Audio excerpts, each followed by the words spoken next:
नमस्कार, साधना न्यूज में आपका बहुत स्वागत है और मैं हूं आपके साथ अनुपमा खोपरी। बात करेंगे मध्य प्रदेश की सियासत की। जी हां, मध्य प्रदेश के पूर्व मुख्यमंत्री कमलनाथ ने एक बार फिर सिंधिया पर निशाना साधते हुए कहा कि अब हमें किसी सिंधिया की जरूरत नहीं। वो कोई तोप नहीं, अगर तोप थे तो ग्वालियर और मुरैना का महापौर का चुनाव क्यों हारे। मध्य प्रदेश में विधानसभा चुनाव की तैयारियों को लेकर कांग्रेस पार्टी तैयारियों में जुट गई है। मध्य प्रदेश के पूर्व मुख्यमंत्री कमलनाथ अब कांग्रेस पार्टी को एकजुट होने की नसीहत दे रहे हैं, इसलिए कांग्रेस कार्यकर्ताओं और पदाधिकारियों से 1-to-1 चर्चा भी कर रहे हैं। कमलनाथ ने कहा कि अब मुझे सिंधिया की जरूरत नहीं है, सिंधिया कोई तोप नहीं है, अगर तोप होते तो ग्वालियर और मुरैना का महापौर का चुनाव क्यों हारे। सिंधिया की जरूरत नहीं है, अगर सिंधिया थे तो ग्वालियर का महापौर क्यों हारे, मुरैना का महापौर क्यों हारे। इतने बड़े तोप थे, क्यों हारे, ये बताइए मुझे। हमें किसी सिंधिया की जरूरत नहीं है, अगर सिंधिया थे तो ग्वालियर का महापौर क्यों हारे, मुरैना का महापौर क्यों हारे। इतने बड़े तोप थे, क्यों हारे, ये बताइए मुझे। किसी सिंधिया की जरूरत नहीं है, अगर सिंधिया थे तो ग्वालियर का महापौर क्यों हारे, मुरैना का महापौर क्यों हारे।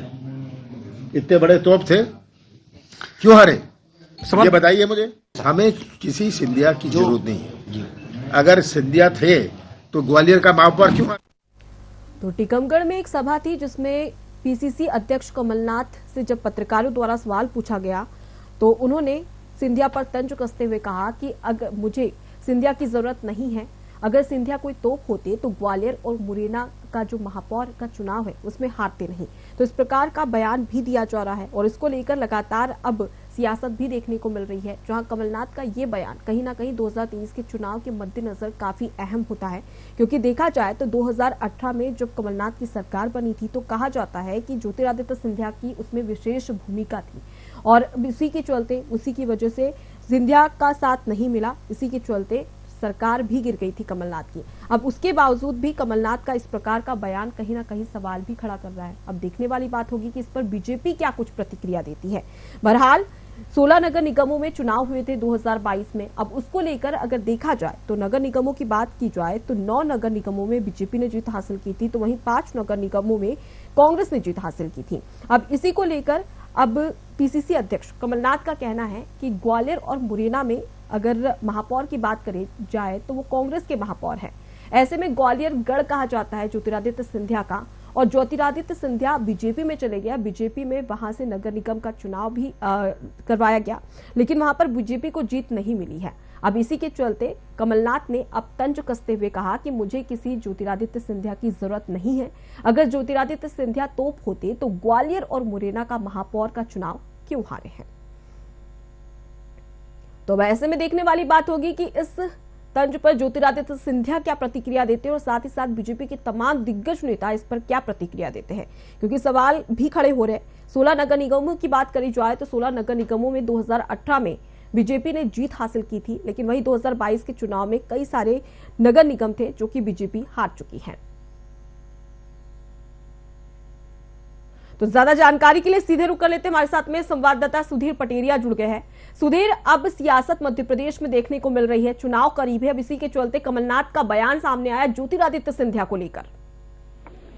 जी, मैं आपको बता दूं कि आज जब कमलनाथ यहाँ पे आए हैं तो इन्होंने जो पिछले साल भी इसी प्रकार से जब आए थे तो इन्होंने एक निशाना साधा था कि हमारी सरकार जो है वो गरीबों हितैषियों के लिए है, लेकिन जो हमारी सरकार 13-14 महीने चली, इसके बाद शिवराज सरकार इतने समय से चली आ रही है, तो शिवराज सरकार पे सिंधिया जी पे निशाना साधते हुए कि वह अपनी सीट तो बचा नहीं पाए, जिसको लेकर के ये पूरा घंटों तक वो सभा को संबोधित करने के बाद प्रेस वार्ता में बोलते हुए नजर आ रहे हैं। जी अनुपमा जी।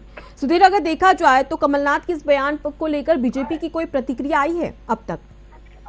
जी, मैं आपको बता दूं कि अभी इस संबंध में बीजेपी की तरफ से कोई भी प्रतिक्रिया नहीं आई है, लेकिन जिस हिसाब से अभी यहाँ से वो कह करके पृथ्वीपुर के लिए रवाना हुए हैं तो इससे स्पष्ट जाहिर हो सकता है कि पृथ्वीपुर में उनके खिलाफ में हो सकता है कि नारेबाजी भी हो सकती है। जी जी। तो किस प्रकार की स्थिति देखने को मिल रही है टीकमगढ़ में, क्योंकि लगातार अब वहां पर सियासत भी होने लगी है। अब बात कर ली जाए नगर निगमों के चुनाव की, तो क्या वजह थी जिसकी वजह से, क्योंकि देखा जाए तो ज्योतिरादित्य सिंधिया का गढ़ कहा जाता है ग्वालियर, और क्या वजह थी जिसकी वजह से नगर निगम का चुनाव हार गई वहां पर? जी मैं आपको बता दूं कि पत्रकारों ने जब उनसे बात की तो उनका कहना स्पष्ट तौर पे यही था कि ये किसी एक व्यक्ति के आधार पे सरकार नहीं बनाई जाती है। हमने जैसे सिंधिया को हाथ में जब लिया था तो सिंधिया जी अपना ही घर हार करके जब आए हैं, तो ऐसा नहीं है कि सिंधिया महत्वपूर्ण है। जो सरकार बनेगी वो जो हम अपने नेताओं को आगे ला करके करेंगे उस हिसाब से ही सरकार बनेगी। इसमें सिंधिया का कोई अस्तित्व नहीं है कि सिंधिया कांग्रेस में थे तो सरकार बनी, अगर सिंधिया नहीं है तो सरकार नहीं बनेगी। जी जी, अगर बात की जाए ग्वालियर की, तो क्या कमलनाथ का इस प्रकार का बयान सिर्फ इसलिए सामने आया है क्योंकि ज्योतिरादित्य सिंधिया बीजेपी में शामिल हो गए हैं? क्योंकि इससे पहले अगर बीजेपी में शामिल होने से पहले की बात की जाए तो खुद कमलनाथ कई बार ज्योतिरादित्य सिंधिया की तारीफ करते नजर आते थे। जी, इससे स्पष्ट यही होता है कि ग्वालियर में जो सिंधिया जी का हारना और यहाँ पे कमलनाथ जी का आना, तो स्पष्ट रूप से यह साबित होता है कि जिस तरीके से सिंधिया जी वहां से चुनाव हारे हैं और आज कमलनाथ ने उसी को लेकर के पलटवार किया है कि इन्होंने जो कांग्रेस को छोड़ करके वो भाजपा में जो पहुंचे हैं, तो कहीं ना कहीं उन्हें अपने आप में भी ये स्पष्ट हो रहा है कि 2023 का जो चुनाव होगा उसमें कहीं ना कहीं ऐसा ना हो कि हमें हार का मुंह देखना पड़े। जी, चुनाव करीब है सुधीर, और देखा जाए तो ऐसे में कमलनाथ के तमाम बयान किस प्रकार से 2023 के चुनाव में मायने रखते हैं? जी मैं आपको बता दूं कि इसके पहले भी जब सरकार बनाने में कमलनाथ टीकमगढ़ आए थे तो लोगों में एक उत्साह और जागरूकता, लेकिन आज जो देखने को सब जगह पे मिल रहा है तो कहीं ना कहीं बगावत के स्वरूप भाजपा से त्रस्त होकर के लोग जो सभाएं कमलनाथ जी कर रहे हैं उसमें लोगों का एक वर्चस्व ज्यादा दिखाई दे रहा है। अगर इसी प्रकार से जैसे कांग्रेस के टाइम पे टिकट वितरण किया गया था, अगर बीजेपी में ऐसे ही टिकटों का अगर वितरण किया जाएगा तो ये संभवतः है कि कमलनाथ जी की फिर से यहाँ पे मध्य प्रदेश के मुख्यमंत्री बनने को लेकर के लोगों के प्रति जो जागरूकता दिखाई दे रही है, लोग उत्साह हो रहे हैं, तो कहीं ना कहीं 2023 के चुनाव में एक बड़ा संग्राम देखने को मिलेगा। जी सुधीर, अगर देखा जाए 2018 की बात कर ली जाए चुनाव की, तो जब कांग्रेस में ज्योतिरादित्य सिंधिया थे तो काफी अहम भूमिका मानी जा रही थी उनकी, लेकिन अब वो बीजेपी में शामिल हो गए, तो इससे कितना असर पड़ने वाला है 2023 के चुनाव में कांग्रेस को? जी मैं आपको बता दूं कि जिस तरीके से कमलनाथ बयानबाजी कर रहे हैं उससे स्पष्ट साबित होता है कि ये किसी की एक की सरकार नहीं है, ये सबकी सरकार है। जिस प्रकार से सिंधिया जी को अपने हाथ में लेकर के आगे किया था और वो अपना ही चुनाव जब वहां से हार करके आए हैं तो उन्होंने यह स्पष्ट कर दिया है कि सिंधिया जब अपने घर से नहीं जीत सकते हैं तो अगर सीएम की पदवी उन्हें अगर दी जाती है तो कैसे वो जिता पाएंगे, तो जिसको लेकर के कमलनाथ ने पूरा वार किया है। जी, अगर देखा जाए तो कमलनाथ का एक और बयान सामने आया जहां पर उन्होंने कहा कि बुंदेलखंड क्षेत्र में बीजेपी की सरकार आज तक किसानों को पानी मुहैया नहीं करवा पा रही है।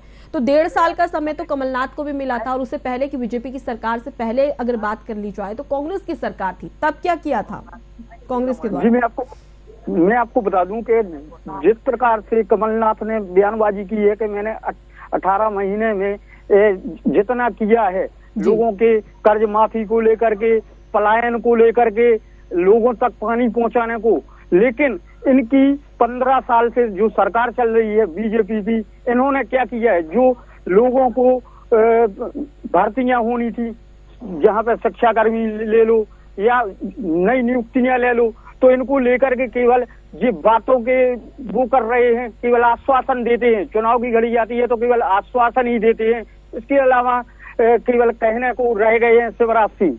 जी सुधीर, देखा जाए तो कमलनाथ का एक और बयान सामने आया था जहां पर उन्होंने बीजेपी की विकास यात्रा को फ्रॉड यात्रा भी करार दिया था। क्या ये इसलिए तंज कसा जा रहा है क्योंकि चुनाव करीब आ रहे हैं, इसलिए लगातार कमलनाथ बयान पर बयान देते नजर आ रहे हैं?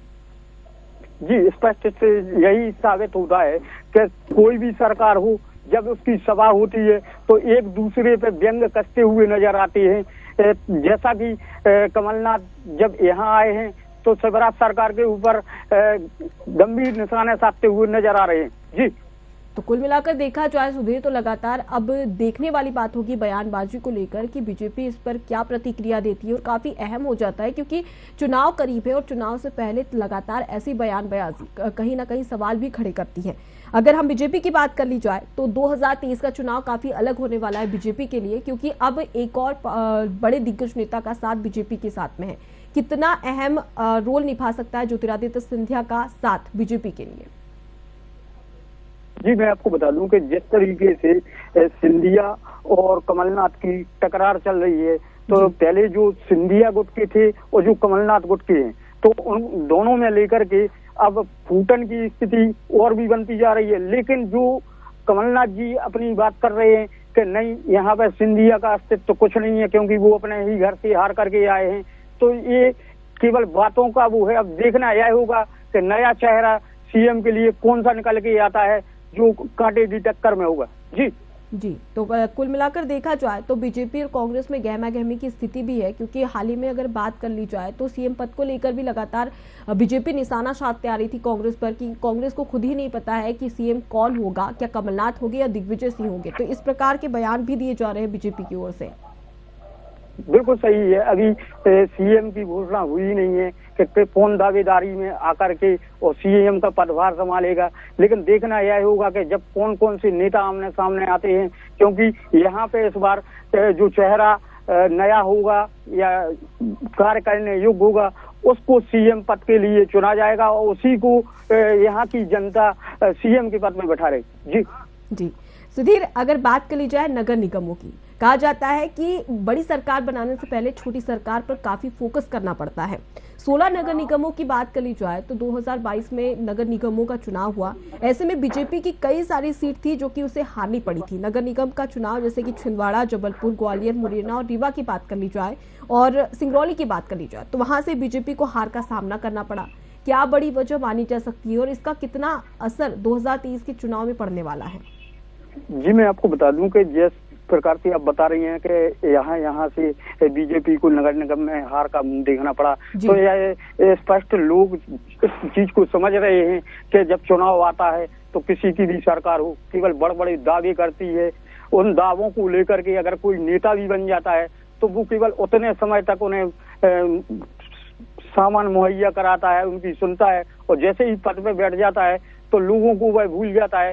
तो इस बार लोगों ने ये अपना मूड बना लिया है कि हमें एक ऐसी सरकार बनाना है कि जिसको हमारी सुन सके और हमें कई चीजों से उपलब्धियां हासिल हो सकें। तो ये घमासान जो चल रहा है, केवल जैसा कि अभी अपने नगर निगम के चुनाव में देखा है आपने कि किस तरीके से बीजेपी को हार का मुंह देखना पड़ा, तो कहीं ना कहीं स्पष्ट रूप से इस बार भी ये जाहिर होता है कि कमलनाथ की जो सभाएं हो रही हैं, इससे कहीं ना कहीं बीजेपी को बड़ा झटका लगने वाला है। जी, 2023 का चुनाव होने वाला है। ऐसे में अगर हम कांग्रेस की बात कर ली जाए तो कांग्रेस की क्या कुछ तैयारियां हैं? क्योंकि जिस प्रकार से कमलनाथ के बयान सामने आ रहे हैं उससे साफ तौर पर कमलनाथ का कॉन्फिडेंस अलग ही झलक रहा है। तो क्या बड़ी वजह मानी जा सकती है? जो कल भी आपने इस चीज को देखा था कि कमलनाथ के आने से पहले चाहे निवाड़ी हो या पृथ्वीपुर हो, तो सारे बुंदेलखंड में एक अनोखी लहर देखने को मिल रही है। जो कमलनाथ पिछली 2018 में जो चुनाव हुआ था, जिस तरीके से जिस जोश से वो उभर करके आए थे, उसी प्रकार से उन्होंने देखो सरकार भी अपनी बनाई थी। तो इस बार वो पक्के उस मूड में दिख रहे हैं कि इस बार जिस तरीके से वो चुनाव लड़े जाएंगे, तो इस बार भी हम अपनी सरकार बना करके वो यहाँ से निकलेंगे। जी, तो कितना अहम नजर आ रहा है बीजेपी और कांग्रेस की तैयारी को अगर देखा जाए तो किस प्रकार की तैयारियां की जा रही हैं?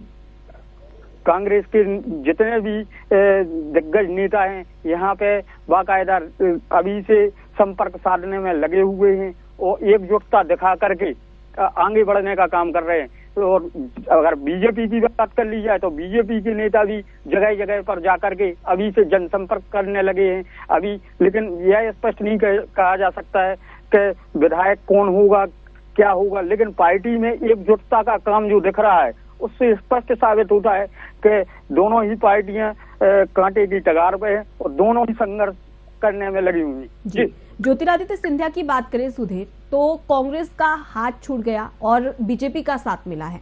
ऐसे में कितना अगर 2023 के चुनाव की बात कर ली जाए मध्य प्रदेश में, तो ज्योतिरादित्य सिंधिया कितना अहम भूमिका निभा सकते हैं? जी, मैं आपको बता दूं कि बुंदेलखंड के लोगों के अंदर एक उनकी उतनी ज्यादा छवि अच्छी नहीं है, क्योंकि जो व्यक्ति ऐसी जगहों पर नहीं जा करके वो अगर चुनाव की प्रक्रिया में आगे आते हैं, पिछली बार तो कांग्रेस का उनके साथ था, तो कांग्रेस के लिए उन्हें अपने ही गृह जिले से उन्हें लड़ाया गया था। जब वो अपने घर का भी हार करके आ सकते हैं, तो कहीं ना कहीं इस बार लोगों के मन में एक अलग सी धारणा बनी है कि इस बार किसी भी उससे वो खड़े होंगे, उन्हें वो नहीं किया जाएगा। जी। कमलनाथ का ये बयान क्या इसलिए आया है क्योंकि अब ज्योतिरादित्य सिंधिया बीजेपी में शामिल हो गए हैं? क्योंकि इससे पहले अगर बात कर ली जाए तो कमलनाथ कई बार ज्योतिरादित्य सिंधिया की तारीफ करते भी नजर आए थे, और इस प्रकार के बयान क्या इस वजह से ही दिए जा रहे हैं? जी, इससे स्पष्ट देखो, दोनों चीजें स्पष्ट सामने आती हुई दिखाई दे रही हैं कि एक समय जब सिंधिया जी कमलनाथ के करीबी माने जाते थे, जब इन्होंने कमलनाथ जी की सरकार गिराई तो ये एकजुटता और भेदभाव की भावना स्पष्ट रूप से दिखाई दे रही है कि कमलनाथ जी अपने सिंधिया जी पे वार कर रहे हैं, और अभी तक लेकिन इस मामले में सिंधिया जी ने कोई भी ऐसा जवाब कमलनाथ के प्रति नहीं दिया है कि जिस प्रकार से कमलनाथ जी को वो, लेकिन कमलनाथ जी सिंधिया जी के ऊपर जगह जगह निशाना साधते आ रहे हैं। जी, कुल मिलाकर देखा जाए तो अब कमलनाथ का ये बयान काफी अहम हो जाता है चुनाव के मद्देनजर, और अब ऐसे में देखने वाली बात होगी कि इस पर बीजेपी की क्या प्रतिक्रिया आती है। बहुत शुक्रिया तमाम जानकारी के लिए और हमसे चर्चा करने के लिए। तो कुल मिलाकर देखा जाए तो मध्य प्रदेश में अब कमलनाथ का बयान देखने वाली बात होगी कि किस प्रकार से एक बड़ा रूप लेता है, क्योंकि अब ज्योतिरादित्य सिंधिया पर सीधे तौर पर कमलनाथ ने निशाना साधा है। उनका कहना है कि सिंधिया कोई तोप नहीं है, अगर तोप होते तो ग्वालियर और मुरैना का महापौर का चुनाव नहीं हारते। अब ऐसे में कहीं ना कहीं बीजेपी पर भी सवाल खड़े हो रहे हैं कि क्या वजह थी कि सिंधिया जैसे दिग्गज नेता का साथ मिलने के बावजूद भी ग्वालियर और मुरैना में बीजेपी अपनी सरकार नहीं बना पाई है। अब सवाल कई सारे खड़े हैं होते हैं, लेकिन अब देखने वाली बात है कि इस पर बीजेपी की क्या प्रतिक्रिया आती है। फिलहाल के लिए इतना ही। खबरों का सिलसिला लगातार जारी है, देखते रहिए साधना न्यूज़। नमस्कार।